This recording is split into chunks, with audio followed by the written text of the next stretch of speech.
வணக்கம் நண்பர்களே. நம்முடைய இந்த வீடியோவில் கனவு சாஸ்திரப்படி கனவில் கடவுள் முருகன் தோன்றினால் அதன் அர்த்தம் என்னவென்று பார்க்கலாம். கனவு சாஸ்திரம் நம் மனதின் ஆழ் மனதையும் ஆன்மீக அர்த்தங்களையும் வெளிப்படுத்தும் ஒரு பழமையான அறிவியல். கனவில் முருகப்பெருமான் தோன்றுவது மிகவும் சக்தி வாய்ந்த ஆன்மீக அனுபவமாக கருதப்படுகிறது. முருகன் ஞானத்தின் கடவுள், வீரத்தின் சின்னம், தடைகளை அகற்றுபவர். அவரை கனவில் காண்பது உங்கள் வாழ்க்கையில் ஏதோ முக்கியமான மாற்றம் அல்லது முக்கியமான செய்தி வரப்போகிறது என்பதை குறிக்கலாம். முருகன் அமைதியாக ஆசி வழங்குவதாக தோன்றினால் அது உங்களுக்கு கடவுளின் அருளும் பாதுகாப்பும் கிடைக்கப் போவதை குறிக்கிறது. உங்கள் வாழ்க்கையில் நீங்கள் எதிர்கொள்ளும் பிரச்சனைகளுக்கு விரைவில் தீர்வு கிடைக்கும். மன அமைதியும் நம்பிக்கையும் உங்களை வழி நடத்தும். முருகன் வேல் கேந்தி வீரமாக தோன்றினால் உங்களுக்குள்ள தடைகள் விரைவில் அழியும் என்பதற்கு இது அடையாளம்.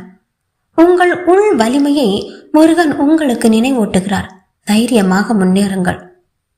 முருகன் புன்னகையுடன் அல்லது மயில் வாகனத்தில் தோன்றினால் இது மகிழ்ச்சி, வெற்றி மற்றும் செழிப்பை குறிக்கிறது.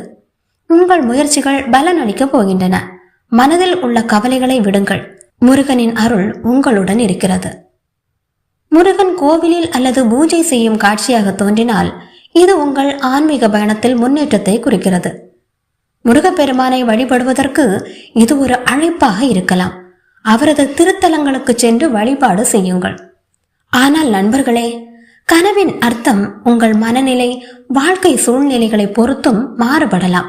உதாரணமாக, மனதில் கவலை இருக்கும்போது முருகனை கனவில் கண்டால் அது உங்களுக்கு ஆறுதல் அளிக்கும் செய்தியாக இருக்கலாம்.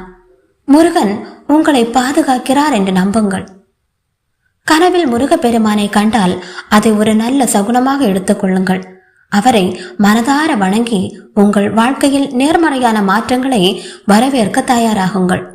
முருகனின் அருளால் உங்கள் பயணம் வெற்றியடையட்டும்.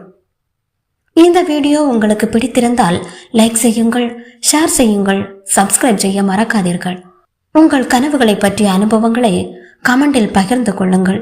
முருகன் அருள் உங்களுடன் எப்போதும் இருக்கட்டும். நன்றி.